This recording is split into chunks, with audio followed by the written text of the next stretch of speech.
I was just telling Mike Lonergan today, I said, Mike, one of Jack's greats, but we were up at Morgan's camp up in Emmitsburg, and was still at Mount St. Mary, and that's when it was just a mom and pop store.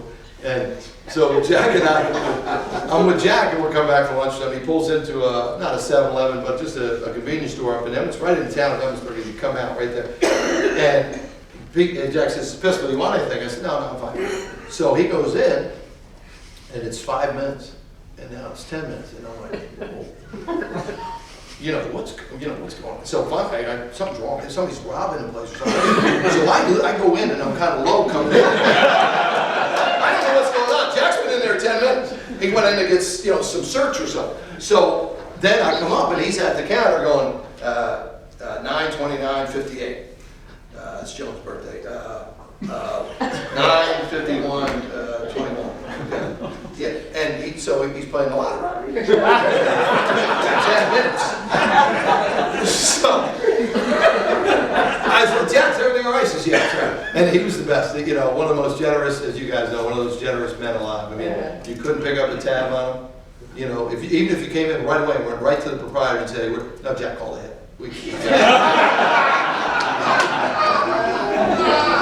He was unbelievable. You couldn't beat him in fun. But, we would work in camp, and, he would come up and he'd go, Pistol, we're eating steak tonight. And that meant he won. Or, unfortunately, more often he would say, 9/29/58. Son of a bitch. Jones' birthday is 9/29/59. Every number meant something. Every number meant something. But the best Jack story is at camp.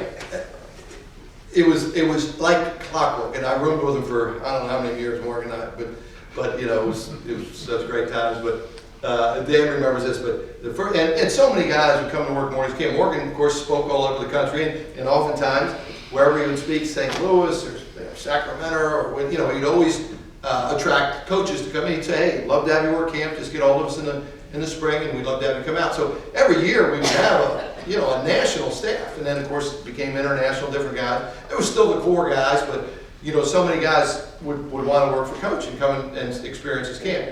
And so inevitably there'd be guys that would that were really, as Dick Bennett would say about his early Wisconsin teams, Dan, they were hard triers. They were hard triers. And they would come in, and so Jack would be standing out, and he'd get behind the glass door.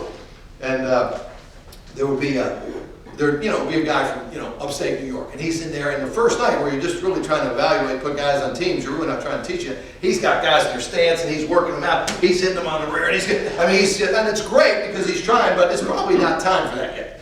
Right? It's just introductions, and he's going hard. And Jack would put his arms on the guy and say, "Who is that guy think he is?" This friggin', and he would go on. This friggin' idiot. And of course, Ruth, you would stand up just for a second, please. And of course, by the end of the week, here's Jack and that guy. This guy's the greatest!